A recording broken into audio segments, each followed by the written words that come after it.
To replace the headlining fabric, we first need to remove the headlining board from the car. This gives us a clean, flat surface to work on and makes the whole job much easier than trying to do it in place. The first thing you need to do is remove the rear plastic trim pieces. These are the panels that sit around the edges of the headliner and hold everything in place. It can feel a bit awkward the first time, but once you get the hang of it, you will find it is fairly straightforward. Most clips just need a gentle pull or a trim tool to release them. Depending on your car, you may also need to take out the sun visors, grab handles, and any other fittings attached to the roof. These vary quite a bit from one car to another, so if you are unsure where to start, it is well worth searching online for a removal video specific to your make and model. It will save you a lot of guesswork.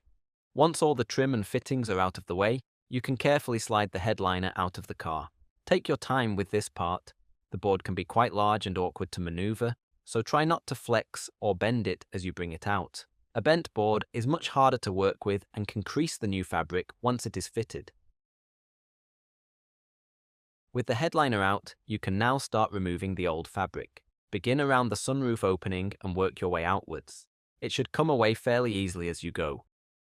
Once the fabric is off, you will notice the foam underneath is still intact. This needs to come off too.